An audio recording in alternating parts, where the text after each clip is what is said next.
আসসালামু আলাইকুম। সংবাদে আপনাদের সবাইকে স্বাগতম জানাচ্ছি আমি নুসরাত। শুরুতেই সংবাদ শিরোনাম। এবার মেক্সিকোকে হুমকি দিলেন ট্রাম্প। চীনে এনভিডিয়ার চিপ রপ্তানির অনুমতি দিচ্ছেন ট্রাম্প। সীমান্তে চীন রাশিয়ার যুদ্ধবিমানের টহল, পাল্টা যে পদক্ষেপ নিল জাপান। মস্কোতে সামরিক বিমান বিধ্বস্ত, নিহত ৭। দর্শক, এতক্ষণ শুনছিলেন সংবাদ শিরোনাম। এখন বিস্তারিত। আপনি যদি ইসরায়েলের ধ্বংস চেয়ে থাকেন তাহলে চ্যানেলটি সাবস্ক্রাইব করে দিবেন এবং ভিডিওতে লাইক করে আপনার মূল্যবান মতামত কমেন্টে লিখে জানিয়ে দিবেন। এখন বিস্তারিত। ট্রাম্প বলেন ৩১ ডিসেম্বরের মধ্যে মেক্সিকোকে কমপক্ষে ৭ লাখ একর ফুট পানি ছাড়তে হবে এবং বাকি অংশ দ্রুত দিতে হবে। কিন্তু এখন পর্যন্ত মেক্সিকো কোনো ধরনের পদক্ষেপ নেয়নি, যা আমাদের কৃষকদের প্রতি ভয়াবহ অন্যায়।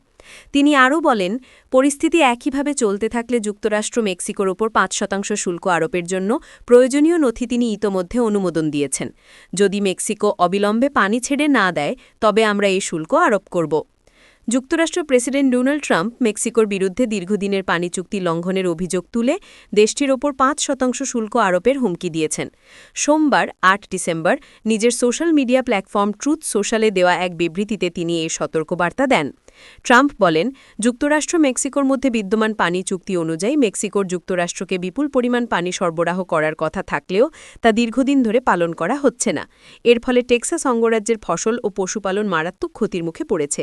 তিনি দাবি করে, গত ৫ বছরে মেক্সিকো যুক্তরাষ্ট্রের কাছে ৮ লাখ একর ফুটের বেশি পানি বকেয়া রেখেছে, যা নিয়ে যুক্তরাষ্ট্রের পক্ষ থেকে বারবার তাগাদা দেওয়া হলেও কোনো সাড়া মেলেনি। গত সোমবার মার্কিন প্রেসিডেন্ট ডোনাল্ড ট্রাম্প ঘোষণা করেছেন যে তিনি চীনের প্রেসিডেন্ট শি জিনপিংয়ের সঙ্গে একটি চুক্তি করেছেন, যার ফলে মার্কিন চিপ নির্মাতা এনভিডিয়া চীনে উন্নত কৃত্রিম বুদ্ধিমত্তা এআই চিপ রপ্তানি করতে পারবে। এমন সময়ে এই ঘোষণাটি এলো যখন যুক্তরাষ্ট্র ও চীনের মধ্যে বাণিজ্যিক উত্তেজনার পারদ তুঙ্গে। দুই দেশই এআই প্রযুক্তিতে আধিপত্য বিস্তারে প্রতিযোগিতা করছে। ট্রাম্পের এই পদক্ষেপ এনভিডিয়ার উন্নত চিপ রপ্তানি নীতিতে বড় পরিবর্তন নিয়ে এসেছে, যা পূর্বে জো বাইডেন প্রশাসন কঠোরভাবে সীমিত করেছিল। কারণ বাইডেন প্রশাসন জাতীয় নিরাপত্তা এবং চীনের সামরিক ব্যবহারের সম্ভাবনার কারণে চিপ রপ্তানির ওপর কঠোর নিয়ন্ত্রণ আরোপ করেছিল। কংগ্রেসের ডেমোক্র্যাট সদস্যরা ট্রাম্পের এই সিদ্ধান্তকে গুরুতর ভুল হিসেবে উল্লেখ করেছেন। তারা মনে করেন এই পদক্ষেপ চীনের সামরিক ও অর্থনৈতিক শক্তি বাড়াতে সাহায্য করবে। ট্রাম্প ট্রুথ সোশ্যালে লিখেছেন, তিনি শি জিনপিংকে জানিয়েছেন যে এনভিডিয়াকে তাদের H200 চিপ রপ্তানির অনুমতি দেওয়া হবে, তবে এটি শক্তিশালী জাতীয় নিরাপত্তা বজায় রাখার শর্তে হবে। এছাড়াও তিনি উল্লেখ করেছেন, চীনে বিক্রিত চিপ থেকে ২৫% অর্থ যুক্তরাষ্ট্রে দেওয়া হবে, তবে এর বাস্তবায়ন প্রক্রিয়া বিস্তারিতভাবে ব্যাখ্যা করেননি। ট্রাম্প তার পূর্বসূরির নীতি সমালোচনা করে বলেছেন, বাইডেন প্রশাসন মার্কিন কোম্পানিগুলোকে কম ক্ষমতাসম্পন্ন চিপ তৈরি করতে বাধ্য করেছিল, যা উদ্ভাবনকে ধীর করে দিয়েছে এবং কর্মসংস্থান ক্ষতিগ্রস্ত করেছে। এনভিডিয়ার মুখপাত্র এই সিদ্ধান্তকে স্বাগত জানিয়েছেন এবং বলেছেন, এটি যুক্তরাষ্ট্রের চিপ শিল্পকে উচ্চ বেতনের চাকরি ও প্রতিযোগিতায় এগিয়ে নিয়ে যাবে। ট্রাম্প উল্লেখ করেছেন, সবচেয়ে আধুনিক ব্ল্যাকওয়েল ও রুবিন চিপ এই চুক্তির আওতায় পড়বে না এবং কেবলমাত্র মার্কিন গ্রাহকদের জন্য থাকবে। H200 চিপ বর্তমানে এনভিডিয়ার সর্বাধুনিক চিপের তুলনায় প্রায় 18 মাস পিছিয়ে আছে। এই চিপগুলো মূলত জিপিইউ হিসেবে ব্যবহার হয়, যা এআই মডেল প্রশিক্ষণের জন্য ব্যবহৃত হয়। ট্রাম্প বলেছেন, একই নীতি AMD, ইন্টেল ও অন্যান্য বড় কোম্পানির ক্ষেত্রে প্রযোজ্য হবে। Nvidia CEO Jensen Huang white হাউসে বাইডেন প্রশাসনের এই নীতি পরিবর্তনের জন্য চাপ দিয়েছিলেন, কিন্তু ডেমোক্র্যাট নেতারা এটিকে মার্কিন নিরাপত্তার জন্য হুমকি হিসেবে দেখেছেন। ম্যাসাচুসেটসের সিনেটর এলিজাবেথ ওয়ারেন বলেছেন, এটি চীনের সামরিক শক্তি দ্রুত বাড়াবে এবং যুক্তরাষ্ট্রের প্রযুক্তিগত নেতৃত্বকে দুর্বল করবে। জাপানের চারপাশে রাশিয়া ও চীন যৌথভাবে বোমারু যুদ্ধবিমানের টহল চালিয়েছে। এতে টোকিও যুদ্ধবিমান উড়িয়ে পরিস্থিতি পর্যবেক্ষণ করেছে। টোকিও ও বেইজিংয়ের মধ্যে উত্তেজনা বেড়ে যাওয়ার মধ্যে এসব ঘটনা ঘটল। মঙ্গলবার ৯ ডিসেম্বর রাতে জাপানে তথ্য নিশ্চিত করেছে খবর রয়টার্সের। জাপানের প্রতিরক্ষা মন্ত্রণালয় জানিয়েছে, রাশিয়ার দুটি TU-95 পারমাণবিক সক্ষমতার কৌশলগত বোমারু বিমান জাপান সাগর থেকে পূর্ব চীন সাগরের দিকে উড়ে গেছে। সেখানে দুটি চীনা H-6 বোমারু বিমানের সঙ্গে মিলে প্রশান্ত মহাসাগরে দূরপাল্লার যৌথ টহল সম্পন্ন করেছে তারা। মন্ত্রণালয় আরও জানিয়েছে, পরে 4টি চীনা জে-16 যুদ্ধবিমান বোমারু বিমানগুলোর সঙ্গে যোগ দেয়। এগুলো জাপানের ওকিনাওয়া ও মিয়াকো দ্বীপের মধ্যে যাওয়া আসা করে। দুই দ্বীপের মাঝের মিয়াকো প্রণালী আন্তর্জাতিক জলসীমা হিসেবে স্বীকৃত। মন্ত্রণালয় জানায়, জাপান সাগরে একই সময় রাশিয়ার বিমানবাহিনীর কার্যক্রমও শনাক্ত করা হয়েছে। সেখানে একটি A-50 আগাম সতর্ককারী বিমান ও দুটি SU-30 যুদ্ধবিমান উড়ছিল। রাশিয়া ও চীনের যৌথ অভিযান স্পষ্টভাবে আমাদের দেশের বিরুদ্ধে শক্তি প্রদর্শনের উদ্দেশ্যে করা হয়েছে। এটি আমাদের জাতীয় নিরাপত্তার জন্য গুরুতর উদ্বেগের বিষয়। জাপানের প্রতিরক্ষা মন্ত্রী শিনজিরো কোইজুমি আজ বুধবার সামাজিক মাধ্যম এক্সে দেওয়া এক পোস্টে বলেন, রাশিয়া ও চীনের যৌথ অভিযান স্পষ্টভাবে আমাদের দেশের বিরুদ্ধে শক্তি প্রদর্শনের উদ্দেশ্যে করা হয়েছে। এটি আমাদের জাতীয় নিরাপত্তার জন্য গুরুতর উদ্বেগের বিষয়।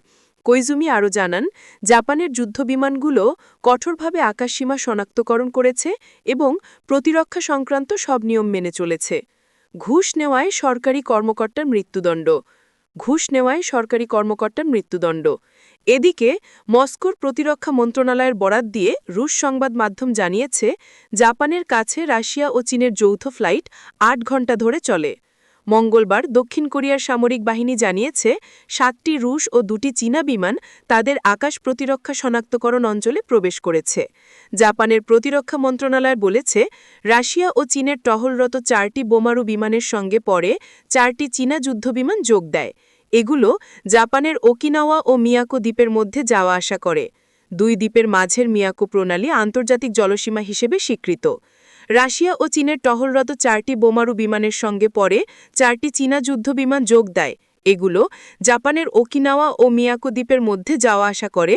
দুই দ্বীপের মাঝের মিয়াকো প্রণালী আন্তর্জাতিক জলসীমা হিসেবে স্বীকৃত। গত রবিবার জাপান বলেছে, আগের দিন চীনা বিমানবাহী জাহাজ থেকে উড্ডয়ন করা যুদ্ধবিমানগুলো জাপানি সামরিক বিমানের দিকে রাডার নিশানা করেছে। তবে বেইজিং এ অভিযোগ অস্বীকার করেছে। চীনের এসব সামরিক তৎপরতা এমন সময় বেড়েছে যখন গত মাসে জাপানের প্রধানমন্ত্রী সানায়ে তাকাইচি বলেন, তাইওয়ানে চীনার সামরিক পদক্ষেপ যদি জাপানের নিরাপত্তার জন্য হুমকি তৈরি করে, তবে টোকিও প্রতিক্রিয়া দেখাতে পারে। সাম্প্রতিক বছরগুলোতে চীন ও রাশিয়া বিভিন্ন স্থানে সামরিক সহযোগিতা বাড়িয়ে চলেছে। তারা যৌথভাবে রাশিয়ার মাটিতে মিসাইল প্রতিরোধ মহড়াও করেছে। এছাড়া দক্ষিণ চীন সাগরে নৌবাহিনীর যৌথ লাইভ ফায়ার অনুশীলনও চালিয়েছে। রাজধানী মস্কোর কাছে রুশ সামরিক বাহিনীর একটি মালবাহী কার্গো বিমান বিধ্বস্ত হয়েছে। এতে পাইলটসহ ওই বিমানটিতে থাকা 7 যাত্রীর সবাই নিহত হয়েছেন। মঙ্গলবার 9 ডিসেম্বর মস্কোর নিকটবর্তী ইভানোভোতে ঘটেছে এই ঘটনা। খবর তাস নিউজের। রাশিয়ার প্রতিরক্ষা মন্ত্রণালয় থেকে দেওয়া এক বিবৃতিতে বলা হয়েছে, বিধ্বস্ত বিমানটি ছিল AN-22 মিলিটারি ট্রান্সপোর্ট এয়ারক্রাফট সিরিজের একটি বিমান। রুশ সামরিক বাহিনীতে এ সিরিজের বিমানগুলো কার্গো বিমান হিসাবে ব্যবহৃত হয়। বিমানটির ইঞ্জিনে কিছু সমস্যা দেখা দেয়। সেই ত্রুটি মেরামতের পর পরীক্ষামূলকভাবে ওড়ানো বা টেস্ট ফ্লাইট হয়েছিল বিমানটিকে। এ সময় বিমানটিতে পাইলটসহ 7 যাত্রী ছিলেন। সামরিক বিমানবন্দর থেকে টেক অফ করার কিছুক্ষণ পরই সেটি ইভানোভোর জেলার একটি এলাকায় আছড়ে পড়ে। রাজধানী মস্কো থেকে ইভানোভোর দূরত্ব 200 কিলোমিটার। প্রতিরক্ষা মন্ত্রণালয়ের বিবৃতিতে বলা হয়েছে, উড়োজাহাজটি একটি বিরান জনশূন্য এলাকায় বিধ্বস্ত হয়েছে। ফলে পাইলট ও যাত্রীরা ছাড়া আর কারো নিহত বা আহত হওয়ার কোনো আশঙ্কা নেই। আরও বলা হয়েছে, বিমান বিধ্বস্তে প্রকৃত কারণ অনুসন্ধানে তদন্ত কমিটি গঠন করেছে মন্ত্রণালয়।